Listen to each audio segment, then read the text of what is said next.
बानो प्रखंड का बांकी पंचायत सबसे ज़्यादा हाथी प्रभावित है वर्तमान समय में। और गरीब घरों के आसियानों को अगर आप देखेंगे तो कच्चे मकान हैं और इन्हें कच्चे मकानों को जंगली हाथी लगातार निशाना बना रहा है।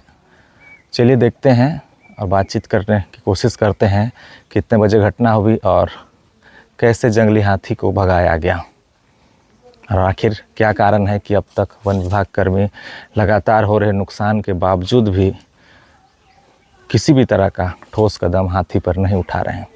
सनिका सोरेन, गांव पाड़ा टोंगटोली। कितना बजे घटना है? 2:30 बजे।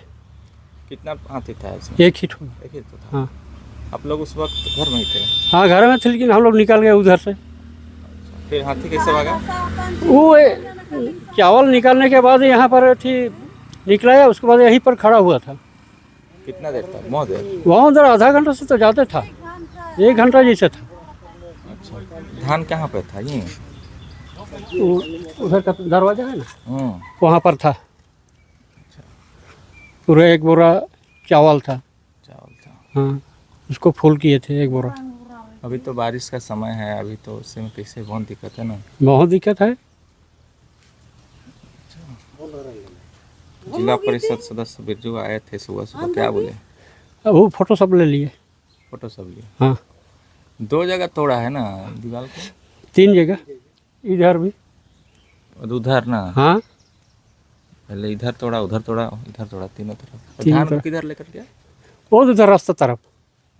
वो 1 बोरा चावल था, फुल बोरा। खाने के लिए है अभी? अभी के लिए तो हो जाएगा कि नहीं की? अभी के लिए नहीं है। नहीं है? नहीं है अभी, मतलब खत्म कर दिया सब? पूरा बोरा ही ले लिए तो। बड़ा सा रहता है उसको? हाँ, हाँ? मैंने इतना बड़ा बोरा में फुल किए थे। एक दिन पहले हाथी टंगरी टोली तरफ गया था उधर ना?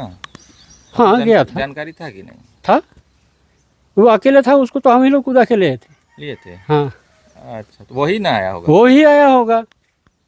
अच्छा, और फिर उस रोज वहाँ वो रास्ता पार हो गया। और अभी इधर बाकी पहाड़ तरफ गया? इधर राजा बसा तरफ गया। राजा उस तरफ? हाँ, कोई सुबह को आया मदद करने के लिए कि ऐसे अकेले भाग गए वो? आया था बहुत ज्यादा आदमी। सुबह रात को वो खदेड़ने के लिए? हाँ, खेदने के लिए। अच्छा अच्छा। तो अभी कैसे करेंगे? धान ही नहीं है बोल रहे हैं, कैसे जुगाड़ लगा रहे हैं खाने उन्ने का? अभी तो दुकान जाएंगे तब ना मिलेगा। ये तो खत्म हो गया। खत्म हो गया, पूरा बोरा ही ले लिए। घर से कुछ ही दूरी में जंगली हाथी के द्वारा उस बड़े से बोरे को घर से निकाल कर लाया गया और काफ़ी इत्मीनान से वो काफ़ी देर तक हाथी ने खाया है। यहाँ पर देख, चावल धान जो बोरियों में थे उसे निकाल कर हाथी के द्वारा, ये जो पास में जंगल देख रहे हैं जो राजा बसा का जंगल है, उसी की तरफ हाथी आगे गया हुआ है। जंगली हाथी इसी पहाड़ में रात में पहुंचा है। लोगों ने उसे खदेड़ते हुए इस जंगल के पास छोड़ दिया है। ये जो बांकी का जंगल है, जो राजा बसा का इलाका है, अभी भी हाथी इसी जंगल में मौजूद है। आसपास के जितने भी गांव हैं, लोआ सोकरा, तिलिंगबेड़ा और पहाड़ में एक गांव बसता है बांस पहाड़। यहाँ के लोगों को सतर्कता बरतने की ज़रूरत है। पास में एक नदी भी बहती है और यही कारण है कि जंगली हाथी अपने आप को यहाँ पर सुरक्षित महसूस करता है और हर बार इसी रास्ते से होकर वो आगे बड़का डूल की तरफ प्रवेश करता है और फिर नवा गांव होते हुए भी कई बार उड़ीसा बॉर्डर की तरफ पहुंच जाता है, ओड़गा की तरफ भी। तो हाथी का एक रास्ता पहले से ही निर्धारित है, उसी रास्ता का सहारा लेकर जंगली हाथी रात में विचरण करता है।